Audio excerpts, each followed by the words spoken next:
ভাই তুই জানতে চাচ্ছিস এত পড়াশোনা করে কি হবে?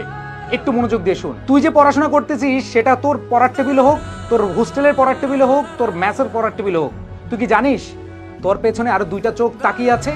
জানিস কি? না জানলে একটু শুনে রাখ। তুই পড়াশোনা করতেছিস, তোর বাবা মায়ের দুইটা দুইটা চারটা চোখ তোর দিকে তাকিয়ে আছে তাদের স্বপ্ন পূরণ করার। তুই পড়াশোনা করতেছিস, তোর এই পড়াশোনার খরচ চালানোর জন্য তারা ব্যস্ত থাকছে, দিনের পর দিন পরিশ্রম করে যাচ্ছে, তাদের কষ্টের কোনো সীমা নাই শুধুমাত্র তোর পড়াশোনার জন্য।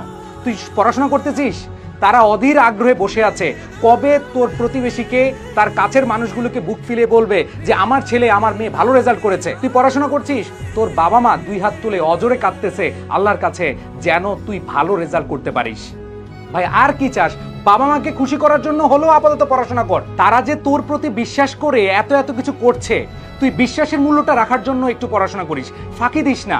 বাবা মা এত কষ্ট করে তোদের খরচ চালাচ্ছে আর তুই মোবাইলে ফ্রেন্ডদের সাথে নির্দ্বিধায় তুই চ্যাটিং প্যাটিং করে সময় নষ্ট করতেছিস, তুই আড্ডা দিতেছিস, এখানে যাচ্ছিস ওইখানে যাচ্ছিস, ঘুরে বেড়াচ্ছিস। ভাই এখন না বুঝলে পরে কিন্তু ঠিকই বুঝবি। সো সময় থাকতে একটু বোঝার চেষ্টা করিস। এই যে এরকম কোনো প্রশ্ন করবি না ভাই পড়াশোনা করে কি হবে, প্লিজ। কি হবে সেটার বিষয় না, এখন থেকে পড়াশোনাটা কর। তাদের জন্য একটু ভাব, এই চারটা চোখ দুইটা মুখ, তাদের মুখে হাসি ফোটানোর